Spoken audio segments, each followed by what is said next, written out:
Muito boa noite, meus amigos do programa Canal Jurídico. Hoje eu tenho o prazer de receber um amigo, um colega de trabalho, que já fizemos alguns debates juntos, mas ele ainda não tinha me dado o prazer e a satisfação de comparecer ao programa Canal Jurídico para a gente bater um papo sempre interessante. Boa noite, doutor Marcos Alencar. Boa noite, doutor Peralta. Eu que agradeço a consideração e a honra de estar aqui fazendo parte desse seu programa tão falado na sociedade. Doutor Marcos, é muito interessante quando a gente realiza um bom trabalho e a gente acaba virando ícone. E hoje o que a gente ouve falar de Marcos Alencar é como um dos grandes ícones na questão de prevenção trabalhista, na questão de orientação. Eu sempre escuto a Rádio CBN, por exemplo, e você tem dado dicas valiosíssimas de questões trabalhistas, o que fazer, o que não fazer. E eu entendo, doutor Marcos, que o direito não deve ficar adstrito aos operadores do direito, ao juiz, ao advogado, para que as pessoas apenas aprendam o direito quando são acionadas na justiça. Eu acho interessantíssimo o seu programa, porque faz com que os atores sociais que vivem aquela situação conheçam o que pode, o que não pode, o que a jurisprudência entende que é, o que não é assim, é assado. Então isso faz com que a própria sociedade se autorregule, a gente não precise da justiça, a gente não precisa do sindicato, basta a própria empresa e o empregado saberem e se regularem mutuamente, fazerem o certo corretamente. Então, parabéns, mas me fala um pouquinho mais sobre esse seu trabalho. Do blog, inclusive, o blog eu fiquei sabendo e eu fiquei entusiasmadíssimo com a ideia. Eu agradeço, doutor Peralta. É uma referência, eu fico muito honrado com essas suas considerações. Mas, veja bem, eu acho o seguinte, a relação de trabalho, é como você bem falou, existe uma cultura no nosso país do operador de direito, e aí o operador, eu faço referência a todos, a advogados, a procuradores, a juízes, se distanciar um pouco da sociedade. É como se aquele fato social que gera todo o problema trabalhista estivesse dentro de um processo, exclusivamente, ou dentro da justiça, né? E isso é uma coisa que é como se os problemas passassem a ser tratados de forma fria. E o operador do direito, o advogado, o trabalhista, o juiz, o procurador, não esquecesse que aquilo está acontecendo na padaria da esquina, naquele grande supermercado. Então, o que eu procuro fazer, tanto no Instante Jurídico lá na CBN, como escrever no meu blog diariamente, é uma linguagem simples, objetiva e que fala com empregadores e empregados, leigos, sem usar essa terminologia jurídica que até nós que somos advogados, às vezes, nos atrapalhamos com ela. Então, o objetivo é esse, é de passar uma instrução de forma muito objetiva, muito transparente e sempre pontuando, porque, como você falou, a questão trabalhista no Brasil é um nó que ainda tem que ser desatado. E eu explico esse nó assim, para que o nosso espectador entenda. Nós temos um mercado consumidor que se rege por regras de mercado inspiradas no sistema americano. E temos um sistema trabalhista, de legislação, de aparato de fiscalização, de justiça, que se rege pelo sistema francês, pelo sistema italiano. Então, lá, esse tipo de legislação que nós praticamos aqui funciona. Por quê? Porque o mercado consumidor aceita aquelas horas de trabalho reduzidas, aceita a fila, entendeu? Aceita que o atendimento não seja tão 24 horas, vamos dizer assim, como é o americano. Então, aqui no Brasil é uma conta que não fecha. É engraçado, eu nunca tinha visto sob essa perspectiva, é uma perspectiva realmente muito interessante, porque na Itália, por exemplo, eu me surpreendi bastante. Quando chegou 10 horas da noite, eu acordei, e aí eu disse, O restaurante do hotel está fechado. Aqui em São Paulo, por exemplo, eu me lembro que Não fecha. todos os hotéis hoje em dia têm pelo menos uma máquina que seja, quando não um restaurante que funciona 24 horas. Aqui em Recife, por exemplo, o Hotel Golden Beach, a hora que você pedir um prato, tem prato para 24 horas. Aí eu disse, olha, vamos fazer o seguinte, me arrume um cardápio para que o entregador de pizza venha trazer uma pizza aqui. Disse, não, aqui a gente não tem isso. Eu disse, como é a história? Eu quase não acreditei que num país desenvolvido, que num país como a Itália, não existisse um entregador de pizza, como a gente sabe que existe aqui, e vê nos filmes americanos que as pessoas se alimentam dessa maneira.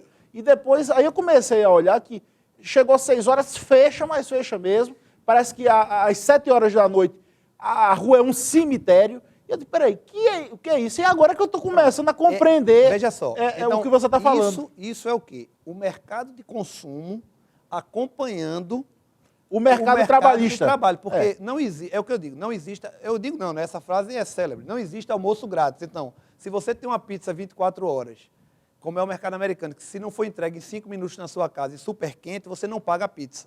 Você até se acredita em uma pizza. Então, alguém está por trás disso. Tem o entregador, tem que ter a pessoa que prepara a pizza, tem aquele que entregou a massa. Então, existe uma cadeia muito interessante, de operários mantendo, né?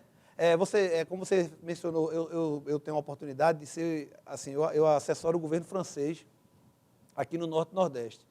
E eu, anualmente, vou à França, não só por questão de turismo, mas também existe um interesse profissional. E eu sempre me deparo com isso. Essa questão. Eu já estive em lojas, por exemplo, uma vez eu estava numa concessionária de veículo e chegou uma pessoa para comprar um carro. E disse, não, está fechado. Não, mas está aberto. Não, porque eu esqueci de fechar a porta, mas volte amanhã.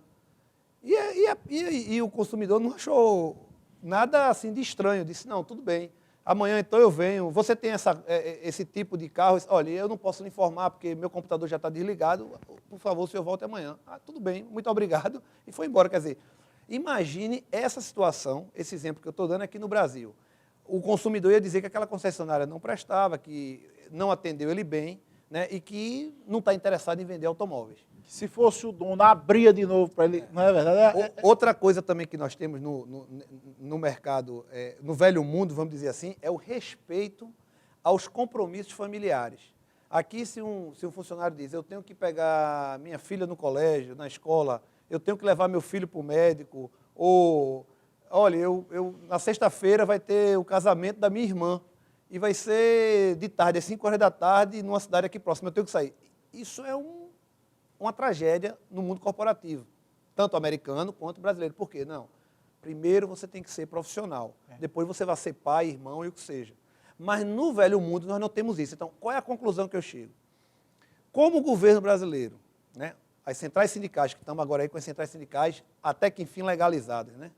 Ontem o Senado confirmou. Então, até quando o aparato jurídico brasileiro, os operadores vão enfrentar esse grave problema? Porque o mercado de consumo, ele é quem manda. Ou muda a consciência política dos brasileiros de que tem que se adaptar a não ter a pizza a toda hora. Por quê? Porque existe um operário brasileiro que precisa descansar. Não é? Então, ou a gente chega nessa concepção, que eu acho muito difícil, ou a gente vai migrar para o sistema americano.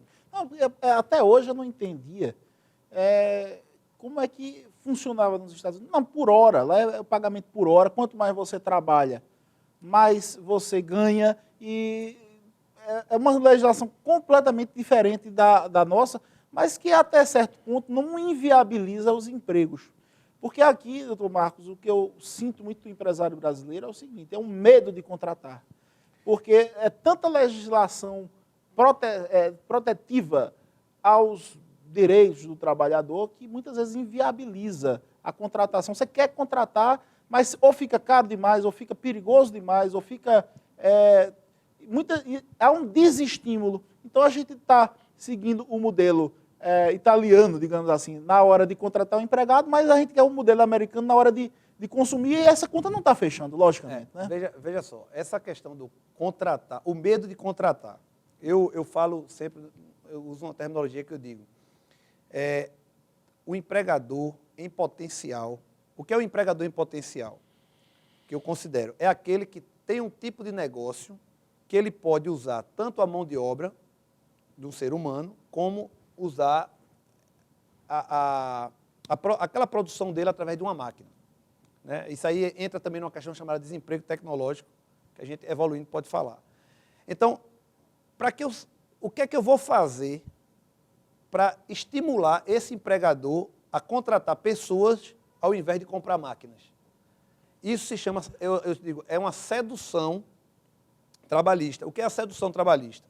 É eu criar mecanismos, regras que faça ele, é melhor eu ter um funcionário aqui, mesmo preço, e eu vou ter uma rentabilidade melhor, minha empresa vai estar sendo mais bem, vai estar se relacionando melhor com a minha clientela, eu vou ter... Imagina uma fiscalização do trabalho cumprindo a missão que está lá escrita no site deles, que é estimular o empreendedorismo.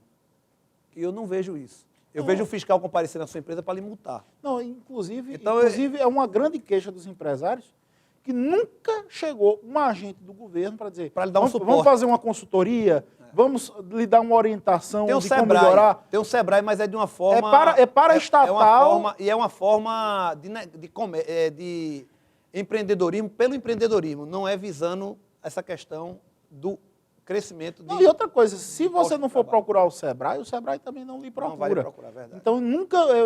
Eu já conversei com um fabricante de colchão, ele disse, nunca chegou alguém aqui querendo dizer, olha, precisa de um empréstimo, precisa de uma consultoria disso, vamos melhorar aquilo, vamos fazer para poder a empresa, o Brasil crescer. Agora, para fiscalizar, para multar, para...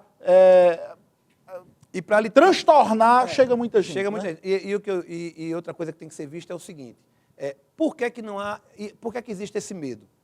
Porque na hora que você contrata, primeiro que você usa uma carteira de trabalho que é altamente retrógrada. O instrumento, carteira de trabalho, vulnerável, você assina aquilo, parece mais um passaporte. Eu estava dando uma consultoria a um americano aqui, ele viu uma carteira de trabalho, ele disse, o que é isso? É um passaporte? Eu disse, não, isso é uma carteira de trabalho. Ele morreu de rir. Ele disse, isso é uma carteira de trabalho. Eu mostrei para ele não acreditou. Como é que é lá? Não, lá é um contrato simples. Então, aqui, o que é que eu sugeria para o governo, assim, para o Brasil? Imagine, você entra na internet, num portal do Ministério do Trabalho, tem lá um contrato padrão. Coloca seu nome, coloca o CNPJ da sua empresa, coloca os dados do empregado, gera o contrato, imprime o contrato, ele já vai gerar registrado, ele já gera uma cópia aí, INSS, todos os órgãos do governo. Receita Federal. Você também. imprimiu ali, assinou, ou assina digitalmente a empresa, assinou, pronto, o contrato está valendo. Outro ponto que falta no Brasil é a autonomia da vontade do empregado. O judiciário trabalhista hoje prega um entendimento, né, que é contra, inclusive, a Constituição Federal, que diz que, a Constituição diz, vale o negociado em frente ao legislado. Ou seja, se o sindicato fez um acordo com aquela empresa, isso deve prevalecer sobre a lei. Mas o entendimento dos que julgam não é esse. A Constituição garante total validade aos acordos coletivos. E o Supremo? Mas onde é que está? O Supremo é o seguinte, é muito difícil você chegar no Supremo. Você tem que sair do juiz de primeiro grau, recorrer para o Tribunal Regional, depois recorrer para o TST, a depender da matéria, para enquadrar isso como matéria constitucional e ir para o Supremo. Só de depósito recursal você vai gastar aqui no mínimo R$15 mil. É o teto. Então há um ônus, não só intelectual, para que você tenha um bom advogado para levar isso até o Supremo, mas vamos ir ao tema. Aí, autonomia da vontade. O que é autonomia da vontade? Bastava se dizer, vale o que está escrito. O empregado, o judiciário trabalhista trata o empregado brasileiro hoje como o governo tratava o nosso povo no aspecto da eleição, de votar, né? Todo mundo dizia, não, você não está preparado para votar. Você não está preparado para votar. E a gente nunca tinha as eleições diretas. Depois que tivemos as eleições diretas, a gente vê que todo mundo vota, até o analfabeto vota. É verdade que pode até votar não no melhor candidato, porque há uma série de fatores aí, mas o amadurecimento... O amadurecimento só surge com a prática. Então... Olha, eu sou tão verdadeiro com isso aí, que muita gente disse, não, deviam fazer uma eleição para prefeito, porque tá de 2 em 2 anos a gente tem eleição, né? E prefeitos, depois vem para presidente e aquela coisa toda. Não está casado não, né? Não, é alternado. Alternado, muito bem.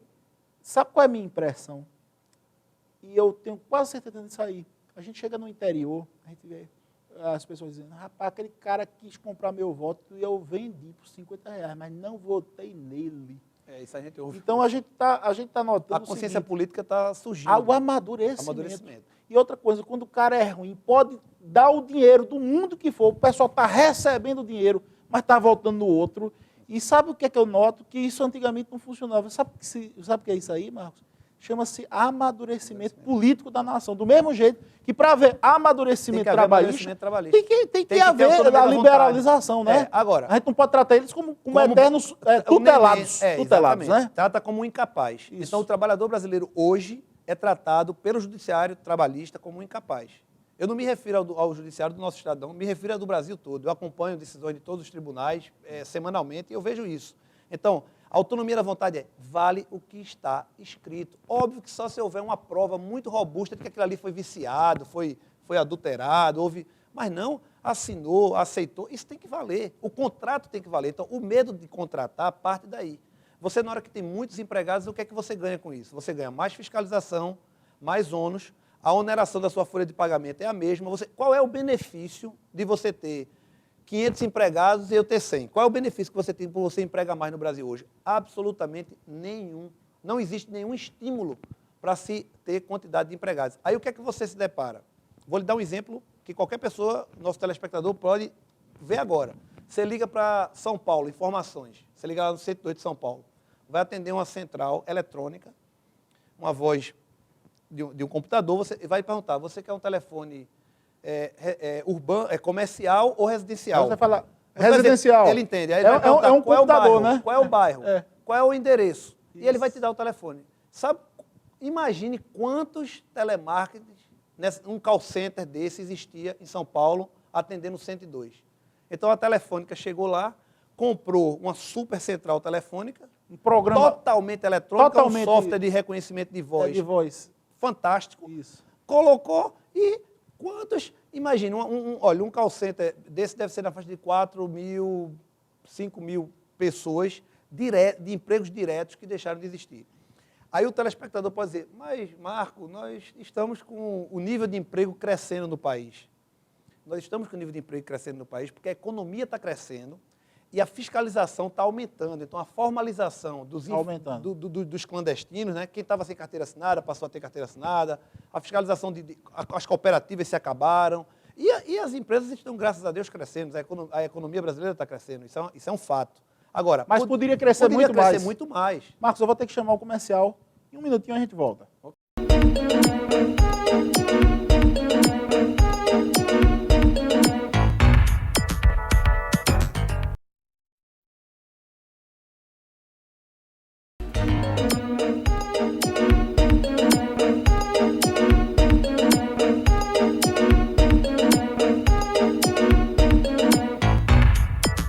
Voltando ao programa Canal Jurídico, o e-mail da gente é canaljuridico@hotmail.com.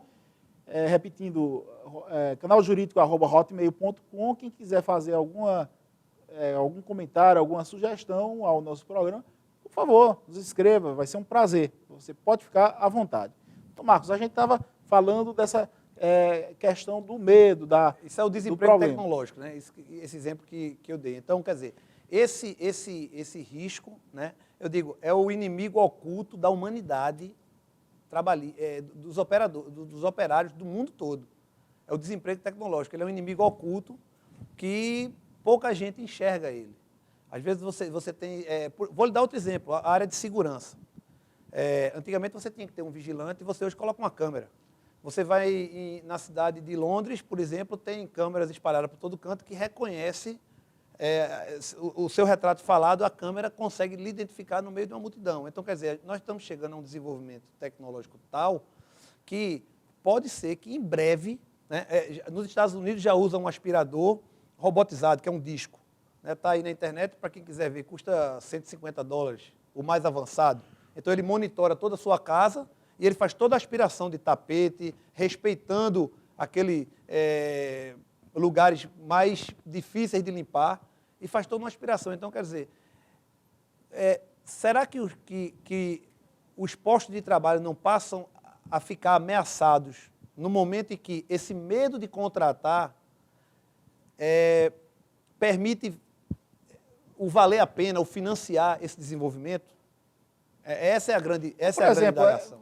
Você paga, por exemplo, 20% só de INSS. O todo são 103% em média. Aí você paga mais 7% de FGTS, 8% de FGTS. E vem PIS, e vem isso, e vem aquilo. Realmente custa caro, porque fora o salário, que você acha que para o empregador fica muito, porque tem que pagar várias obrigações acessórias, e para o empregado que recebe com tantos descontos fica pouco. Então, o cara que paga acha que está pagando muito, e quem recebe acha que está recebendo pouco, e fica esse dilema. Né? Aí nós temos que falar do vilão. Quem é o grande vilão? Vou lhe responder. Há um estímulo, uma força oculta que propaga a luta de classes. Qual é a luta de classes? É o capital contra o trabalho. Isso há muitos anos existe na humanidade. Capital e trabalho se degladiando. Hoje, nós que vivenciamos tanto o processo como a prevenção dentro das empresas, a contratação, a demissão, a abertura de fábrica, fechamento de fábrica, é o microempresário, o pequeno. Eu consigo assim, ter um campo de visão muito amplo. Então, qual é o grande vilão? O grande vilão é o governo. O governo que eu digo são os governos que fazem o quê? O trabalhador, ele é tributado na fonte do imposto de renda. É quase impossível, assim, sonegar, porque já é retido na fonte. Essa oneração sobre a folha de pagamento de 103% não é problema de quem emprega, porque isso é um ônus que é dividido. Se eu ia pagar um melhor salário, se eu ia pagar R$1.000, se eu ia pagar R$2.000 de salário, quando eu faço a conta dos encargos, que eu vejo que vou ter que pagar mais R$2.000 de encargo sobre folha, qual é a solução imediata que eu tome mais simplista? Em vez de R$2.000, tenta contratar por R$1.000, porque eu não vou poder pagar esses R$2.000 de encargo, eu vou pagar só R$1.000. Então, o empregado está deixando de ter um melhor salário por conta desse ônus sobre a folha de pagamento. Então, o que você vê é o quê? Empregado e empregador estão no mesmo barco. O empregador não está dando melhor condição de trabalho e não está pagando melhor salário porque tem um grande vilão aqui em cima que está sugando das duas fontes, da força de trabalho e do capital. O capital que está desenvolvendo e gerando riqueza e pagando imposto. Então, e o que é que o governo tenta fazer hoje? Transferir para a iniciativa privada obrigações que são dele. É a questão do deficiente, que é uma iniciativa boa, mas o governo devia subsidiar. Você tem que contratar 5% de deficiente, mas eu vou subsidiar essa contratação. É você ser obrigado a ter refeitórios das empresas que tem muitos funcionários. É a questão da saúde, a saúde e medicina do trabalho. O governo praticamente transfere toda a obrigação que ele tem de proporcionar saúde à classe trabalhadora ao empresário. Pô, olha, só lhe interrompendo, tenho muitos amigos judeus. E eles não falam isso quando dizem, Paulo, faça assim, eu faço assim. É uma filosofia quase de vida. Mas um deles, conversando comigo outro dia, ele disse, empregado, Paulo, é sinônimo de pobreza. Como assim? Vou dizer o nome do meu amigo, ele está nos assistindo, que ele gosta muito do nosso programa. Ele disse, olha, só se ganha muito dinheiro quando não há empregados.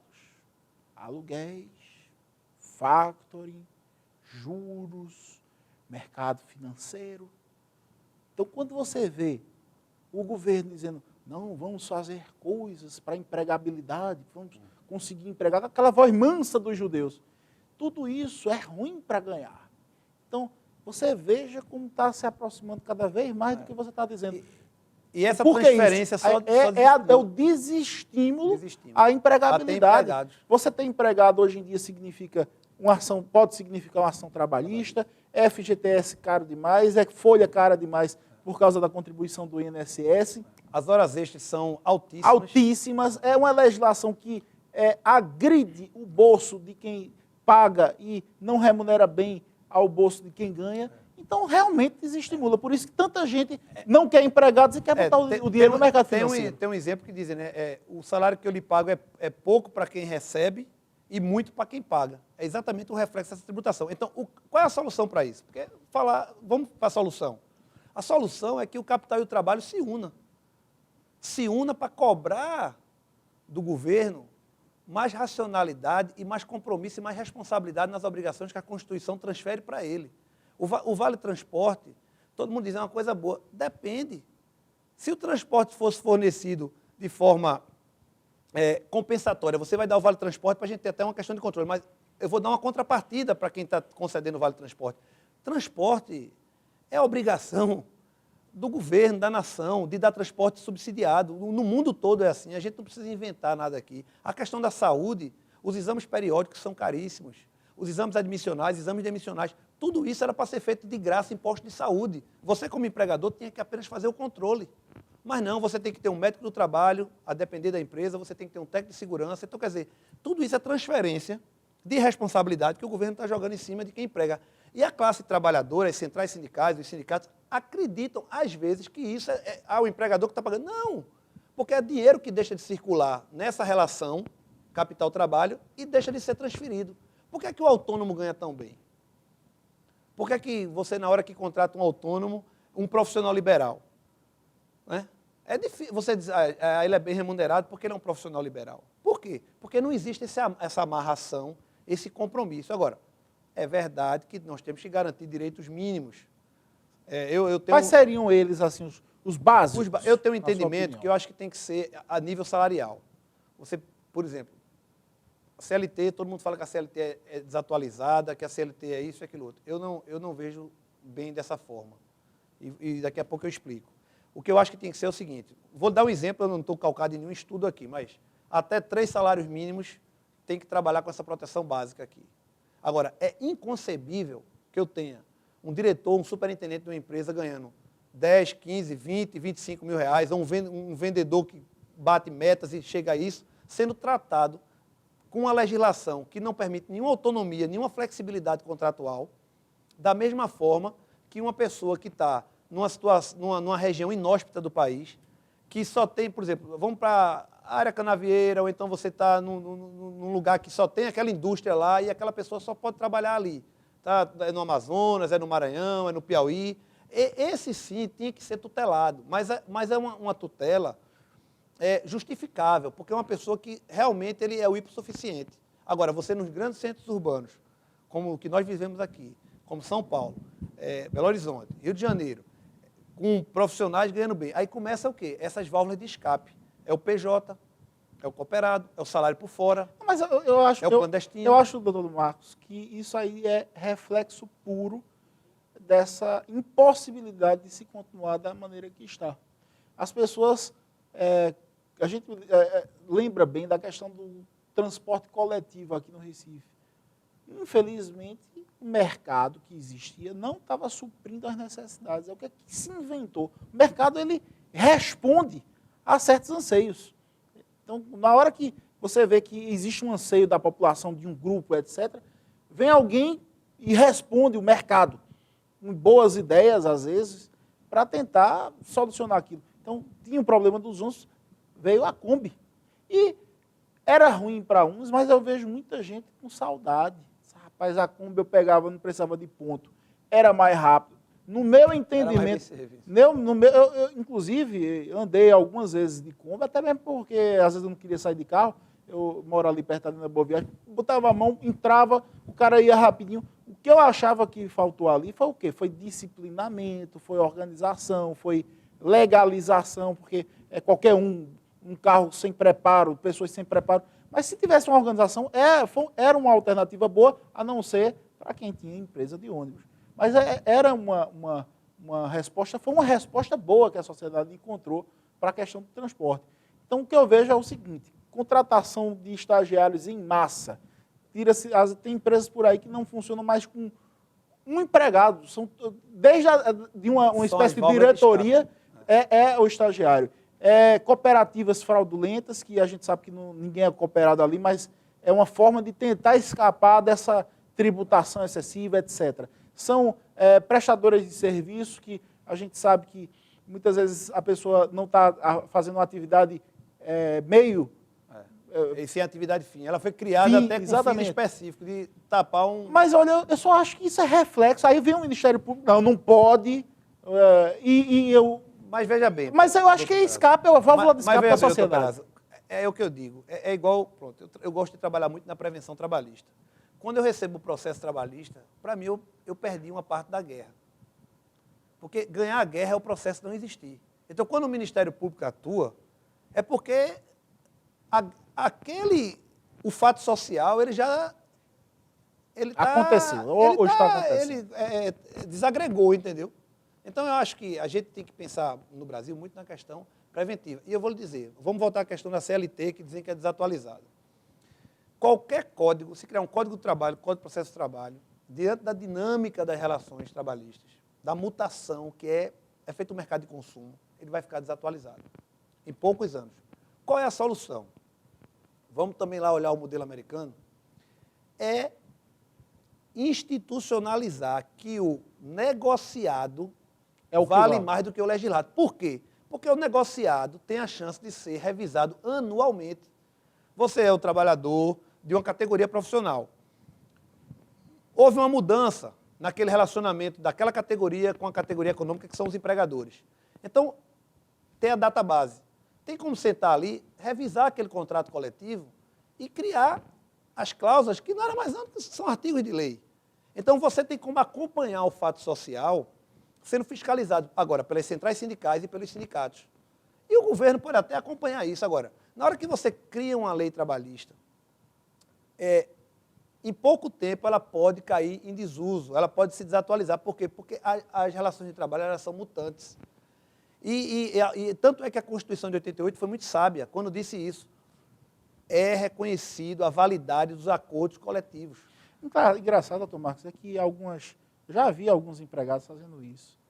Rapaz, eu entrei lá sabendo que não podia isso ou podia aquilo, e eu estou levando. Quando eu entrei, o cara disse que tinha que ser assim, eu aceitei tudo, mas no fim ele vai ver. Então a gente sabe que são pessoas que já entram na empresa, determinada a fazer ou não fazer algumas coisas, por exemplo, mas já sabendo que, até pretendendo no futuro, colocar uma ação trabalhista. Eu ouvi falar que uma grande ação, uma grande empresa telefônica aqui de Pernambuco, que atua aqui em Pernambuco, logicamente, estava tendo muitas reclamações com questão de telefone, porque eles davam um crédito para a pessoa usar, e não era verba salarial, mas todo mundo, no fim, acabava colocando na justiça. O senhor teve conhecimento desse tipo de causa, não é? Isso, veja só, isso é o chamado salário indireto, né? Que se chama salário in natura. E ele... veja bem, vamos para o início do exemplo que você deu. Você esbarrou no que eu falei no início do programa. É a falta da autonomia da vontade. O que está escrito e assinado não tem valor.